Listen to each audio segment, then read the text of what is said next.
अस्सलाम वालेकुम लिसनर्स, मैं हूं आपकी होस्ट नीलम और नीलम आपको अपने चैनल में वेलकम करती है। शुरू करते हैं आज की स्टोरीज़ अल्लाह का बाबरकत नाम लेकर, जो इंतहाई आली रुतबा और बहुत जलीलुल कदर है। लिसनर्स, आज की जो पहली खौफनाक कहानी है ये मेरे साथ अरशद बशीर ने शेयर की है सरगोदा ओल्ड सिविल लाइन से। अरशद कहते हैं, आज मैं अपने एक दोस्त की ज़िंदगी का खौफनाक वाक़या शेयर करना चाहता हूँ। मेरा एक दोस्त जो कि एक फल फरोश था, उसकी ज़िंदगी के कुछ चंद खौफनाक वाक़यात हैं जो आज मैं आपके साथ शेयर करूँगा। मेरा दोस्त एक फल फरोश था, उसी की ज़ुबानी ये कहानी आपको सुनाता हूँ। मेरा नाम नवीद है और मैं एक फल फरोश हूँ। मैंने फ्रूट जो होते हैं मैं एक फल फरोश हूँ और फ्रूट बेचता हूँ। बहुत सी जगहों पर मैंने ढाबे लगाए, वहाँ पर मैं ये फ्रूट का काम करता था। लोग मुझे उठा देते थे क्योंकि रेंट बहुत ज़्यादा होते थे उन जगहों के। बिलाखिर एक पेट्रोल पंप था, सरगोदा की वो लोकेशन मैं आपके साथ शेयर नहीं करूँगा। एक पेट्रोल पंप था जिसके साथ बिल्कुल एक बहुत बड़ा बेरी का दरख्त था। मुझे उन पेट्रोल पंप वाले लोगों ने कहा कि तुम्हें परेशान होने की ज़रूरत नहीं है, ये जगह सारी हमारी अपनी है, हम इसके तुमसे कुछ भी नहीं लेंगे, तुम इस दरख्त के नीचे अपना फ्रूट का काम कर सकते हो। मैंने मालिक का बहुत शुक्र अदा किया और ये कहा कि अल्लाह ने मेरी मदद कर दी है। बिलाखिर मैंने उधर अपना सारा सेटअप किया, उस दरख्त के नीचे, उस दरख्त के साथ ही बिल्कुल मैंने कपड़ा बांधा और उसके नीचे वो अपना सारा सेटअप, जो भी चीज़ें रखनी थी वो शुरू कर दी। काम शुरू हो चुका। काम इस तरह शुरू हुआ कि 5 दिनों के अंदर अंदर मुझे इतना मुनाफा हुआ, मैं हैरान परेशान हो चुका था। आधी रात तक यानी 1 से 2 बजे तक लोग मेरे पास फ्रूट ख़रीदने के लिए आया करते हैं। मैं काफ़ी हैरान था कि जब चहल पहल ख़त्म हो जाती है तो कुछ लोग पेट्रोल पंप की बैक साइड से निकल कर आते हैं और मेरे से फ्रूट लेते हैं। मेरी जिधर फ्रूट का ढेला लगा हुआ है उसकी बैक साइड पर पुराने क्वार्टर भी हैं, और आप जानते हैं कि पुराने जो बेरी के दरख्त हैं वो कितने असेब ज़दा होते हैं। खैर, जो आगे का किस्सा है वो मेरे वहमो गुमा में भी नहीं था।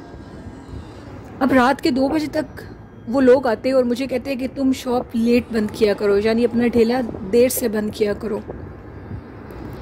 मेरे भी बच्चे हैं, मैंने भी घर जाना होता था, तो मैं इनको कहता था कि आप जल्दी आ जाया करें। तो वो लोग मुझे कहने लगे कि हम लोग जो काम करते हैं, लेकिन वो लोग, उनका टाइम मखसूस था, वो 1 से 2 बजे के दरमियान ही आते थे और मुझे 1 से 2 बजे के दरमियान उधर रहना होता था। वक्त गुजर रहा था, पैसों की बारिश होने लगी। उस ठेले से मैंने उधर बहुत ज़्यादा अच्छा सेटअप कर लिया और अब मैं ये सोच रहा था कि इस ठेले को छोड़ कर कहीं और जाता हूँ। तो उस रात मुझे ख्वाब आया, एक बुज़ुर्ग हैं बिल्कुल सफ़ेद लिबास में, और वो मुझे कहते हैं कि इस जगह को गलती से भी मत छोड़ना, इस जगह से जो तुम्हें कामयाबी मिली है वो फिर दोबारा कभी नहीं मिलेगी, इसको छोड़ने की गलती मत करना। लेकिन अल्लाह का शुक्र था, मेरे पास पैसे इस कदर थे कि मैं कहता था कि ये सेटअप मेरे काम के लिए बहुत थोड़ा है, अब मुझे दुकान को बड़ा बनाना होगा, और ख़ाली फ्रूट की शॉप नहीं, अब मुझे इसके साथ कुछ और भी करना होगा। अब ये बात इसी कश्मकश में था कि रात के 1 बजे फिर वो लोग आए, फ्रूट ख़रीदा। फ्रूट ख़रीदने के बाद उन्होंने कहा कि गलती मत करना इस शॉप को छोड़ने की, हमें तुम्हारे शॉप का फ्रूट बहुत पसंद है क्योंकि तुम बहुत ताज़ा और अच्छा फ्रूट लेकर आते हो, तुम बिल्कुल भी बेईमानी नहीं करते, तुम एक ईमानदार शख्स हो। रात का ख्वाब और वो जो शख्स मेरे सामने आया था, उन दोनों में बहुत ज़्यादा सिमिलैरिटी थी, उनकी चेहरा एक दूसरे से बहुत मिलता था। ये देखकर मैं बहुत हैरान हुआ। एक दिन मैं उन लोगों का इंतज़ार कर रहा था तो अचानक से वो जो कपड़ा मैंने बांधा हुआ था उस दरख्त के साथ, उस कपड़े के बीच में आकर कोई बहुत भारी चीज़ गिरी। मैंने सोचा कि शायद ऊपर से कोई टहनी वगैरह भारी गिर के नीचे गिरी है, वो क्या चीज़ है। मैंने अपने मोबाइल की टॉर्च जलाई और उस कपड़े को नीचे की तरफ करके देखने लगा तो उधर एक शॉपर गिरा पड़ा था, एक भारी शॉपर। मैंने उस कपड़े को खोला और जैसे ही खोला तो वो शॉपर नीचे की तरफ आ गया। उस शॉपर में मेरे यकीन और मेरे अंदाजे से भी बाहर इतनी रकम थी जिसको देखकर मैं हैरान हो गया। इस कदर हैरान हुआ कि अल्फाज नहीं हैं। ये मेरी ज़िंदगी के सच्चे वाक़यात हैं। मैं उस रकम को लेकर घर आ गया। उस रात मैंने 2 बजे तक उन लोगों का इंतज़ार किया, लेकिन वो लोग नहीं आए।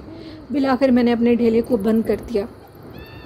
मेरे साथ जो ढेले लगे हुए थे उनकी शॉप पर अक्सर रात के टाइम चोर वगैरह आ जाया करते थे और फ्रूट वगैरह ले जाया करते थे, लेकिन मेरे ढेले पर अल्हम्दुलिल्लाह आज 10 साल गुजर चुके हैं, कभी चोर वगैरह नहीं आए।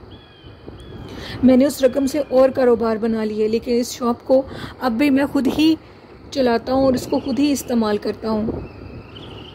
मेरा बेटा चूँकि अब मेरे साथ होता है, दिन के टाइम वो शॉप पे बैठता है और दिन के टाइम मैं अपना दूसरा काम करता हूँ। चूँकि मैंने एक शॉप बनाई है जिधर उस शॉप के ऊपर मैंने एक स्टोर बनाया है। मैं उस स्टोर को बिल्कुल अपने घर के करीब वाली जगह पर मुंतखब किया बनाना, और रात 8 बजे मैं वहाँ से वापस आ जाता हूँ और 8 बजे मेरा बेटा उस शॉप पर बैठ जाता है और फिर 8 से लेकर 2 बजे के दरमियान मैं उस जगह पर बैठता हूँ। आज भी वो बुज़ुर्ग शख्स और एक जवान लड़का रात के 1 से 2 के दरमियान मेरे पास आते हैं और फ्रूट ख़रीदते हैं। उनके पैसों में बहुत बरकत है। उसके बाद वो शख्स मेरी ख्वाब में कभी नहीं आया, लेकिन वो रोज़ आते हैं और मेरे से ख़रीदारी करके जाते हैं। इतना फ़्रूट ख़रीदते हैं, इतना फ़्रूट ख़रीदते हैं कि मैं हैरान हो जाता हूँ। मुझे उस पेरी की तरफ से अक्सर बातें करने की आवाज़ें आती हैं। कहा जाता है कि जो मेरी शॉप की बैक साइड पे क्वार्टर्स हैं वो हॉन्टेड है, उधर जन्नत का बसेरा है। मैंने ये राज आज आपकी इस चैनल पर शेयर किया है। ये स्टोरी मैंने आज तक कभी किसी को नहीं बताई। ये मेरी ज़िंदगी के कुछ सच्चे वाक़यात हैं। मैं जितना भी अमीर हो जाऊँ, लेकिन उस ठेले को कभी नहीं छोड़ूंगा। मैं जानता हूँ कि वहाँ पर कुछ जिन्नात हैं जिनको मेरा वहाँ रहना बहुत पसंद है और वो मेरी बहुत मदद करते हैं, और मैं उनकी उस जगह को छोड़कर कभी नहीं जाऊँगा और इसी तरह उनको फ्रूट दूँगा। वो जो बुज़ुर्ग शख्स मेरे से फ्रूट आकर लेता है वो मुझे हमेशा कहता है कि तुम एक ईमानदार शख्स हो और अपनी ईमानदारी को कभी मत छोड़ना। ये एक मेरी ज़िंदगी का वाक़या था। बहुत शुक्रिया आपका नवीद, अपनी ज़िंदगी का एक खौफनाक वाक़या शेयर करने के लिए। तो लिसनर्स, ये थी आज की खौफनाक कहानी। बढ़ते हैं आज की दूसरी खौफनाक कहानी की तरफ। ये वाक़या मेरे साथ इंडिया दिल्ली से शेयर किया है शिल्पा ने। शिल्पा कहती हैं कि मैं आपके साथ एक लड़की का वाक़या शेयर करना चाहती हूँ। मेरी एक फ्रेंड थी जो कि बहरीन में जॉब करती थी। उधर वो एक लड़के को पसंद करने लगी और उसके साथ शादी कर ली, लेकिन उसके वालिदैन बिल्कुल भी राज़ी नहीं थे क्योंकि वो लड़का मुसलमान था और वो लड़की हिंदू थी। लड़की जब शादी कर कर वापस इंडिया में आई तो उसके जो घर वाले थे वो उस पर बहुत नाराज़ थे, और एक रात ये खबर मिली कि उस लड़की की डेथ हो चुकी है। मेरी जो वो दोस्त थी शिल्पा, वो बिल्कुल रेलवे स्टेशन की लाइंस के सामने उसका घर था। रेलवे स्टेशन की जो लाइन होती है, रेलवे स्टेशन की जो वो पटरी होती है, अक्सर लोगों के कहने के मुताबिक वो उधर चलती हुई रात के टाइम नज़र आती थी, और उसका चेहरा इतना बदनुमा था कि जो भी रात के टाइम वहाँ पर निकलता था वो उसके पीछे भागना शुरू कर देती थी और ये कहती थी कि मेरी मदद करो, मेरी मदद करो, रुक जाओ, मैं उसके अलावा नहीं रह सकती। एक दफ़ा एक मोहल्ले वाले का ये कहना था कि वो रात के टाइम वापस आ रहा था, तो उसने एक लड़की को उसी रेलवे लाइन की जगह पर खड़े हुए देखा। तो वो लड़की इशारा करके उसको बुला रही थी। उसने निकाब किया हुआ था। वो लड़की उस शख्स को बुलाकर ये कहती है कि ये मेरे खाविंद का पता है, इसको बता दो कि मुझे मार दिया गया है। जब उस शख्स ने ये लफ्ज़ सुने कि मुझे मार दिया गया तो उसके पैरों के नीचे से ज़मीन निकल गई और वो शख्स उधर ही गिरा और बेहोश हो गया। आधी रात के टाइम शिल्पा कहती हैं कि उस रेलवे लाइंस पे उस लड़की को चलते हुए अब भी देखा जाता है। वो मेरी दोस्त थी। अब न जाने वो मेरी दोस्त है कि उसके रूप में कोई जिन्नात हैं जो कि उधर घूमते फिरते हैं। रेलवे लाइन की वो जो जगह है वो इंतहाई हॉन्टेड और पुरानी और खौफजदा हो चुकी है। वहाँ पर एक चुड़ैल का बसेरा है जो कि बिल्कुल हकीकत है।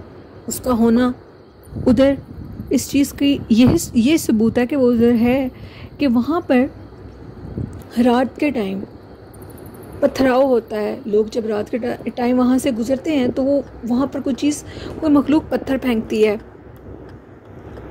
कहते हैं कि वो इस कदर खौफनाक है कि वो बयान से भी बाहर है। रेलवे लाइन के बिल्कुल सामने जो घर हैं उनमें से एक घर वालों का ये कहना था कि हम लोग रात के टाइम गर्मियों में छत पर सोए हुए थे, तो अचानक से मेरी बेटी को यानी उधर किसी लड़की को गुनगुनाने की आवाज़ आई। वो आवाज़ गली में से आ रही थी। तो उस लड़की ने नीचे से झांक कर देखा तो एक खौफनाक चेहरे की औरत उसकी तरफ ही ऊपर देख रही थी और उसको देख कर कहका लगाकर रेलवे लाइन की तरफ भाग गई। वहाँ के जितने भी घर हैं वो पोजेस्ड हो चुके हैं। उन घरों में अजीबोगरीब रात के टाइम खुशबू आने लगती है। एक घर है जिसमें कहा जाता है कि उस चुड़ैल का बसेरा है। कोई भी उस घर के ऊपर वाले पोर्शन में शिफ्ट होने की कोशिश करता है तो बंद कमरों में ऐसे लगता है कि जैसे कोई सामान को तोड़ फोड़ कर रहा हो, सामान को तोड़ देगा। इस तरह के वाक़यात हमारे उधर होते रहते हैं। शिल्पा कहती हैं कि वो थी तो मेरी फ्रेंड, वो बहुत अच्छी थी, लेकिन उसके घर वालों ने उसके साथ बहुत ज़्यादती की। चाहे वो खुद मरी या उसको मार दिया गया, पलट कर वो उधर नहीं गई। लोगों के मुताबिक वो लड़की जो रेलवे लाइन पर नज़र आती है वो रोक कर सिर्फ एक ही बात कहती है, मेरे खामिद को बता दो मुझे मार दिया गया है। और जो उसकी बात नहीं सुनता वो उसके पीछे भागना शुरू कर देती है। ये एक कहानी थी शिल्पा की जो उन्होंने इंडिया से शेयर की। लिसनर्स, ये थी आज की खौफनाक कहानियाँ। आप लोगों को कैसी लगी है मेरे चैनल की खौफनाक कहानियाँ? अपना फीडबैक ज़रूर दें और चैनल को ज़्यादा से ज़्यादा लाइक, सब्सक्राइब और शेयर करें। आज का अच्छा मैसेज है कि जहाँ पर ऐसे जिन्नात हों, ऐसी चीज़ों का पता हो, तो बिल्कुल वहाँ पर खुशबू लगाकर मत जाया करें, क्योंकि जिन्नात खुशबू पर बहुत महव होते हैं और अक्सर लोगों का सर भारी होने लगता है, जिस्म में दर्द होने लगती है। और फिर ऐसी चीज़ें जब किसी के पीछे पड़ जाए तो उसके काम में रुकावट भी बहुत डालती हैं। तो जितना हो सकता है अपने आप को बचाएं ऐसी चीज़ों से। और लास्ट में ये कहना चाहती हूँ, वालिदैन जैसी खूबसूरत नेमत की बहुत कदर करें, हमेशा सच बोलें। जो इंसान सच बोलता है उसके रिस्क में कभी कमी नहीं आती, तो हमेशा सच बोलें। झूठ तो वक्ती होता है और सच हमेशा रहता है। आई होप इस पर आप ज़रूर अमल करेंगे और अपनी होस्ट नीलम को इजाज़त दीजिए। दुआओं में बहुत याद रखिएगा। अल्लाह हाफ़िज़।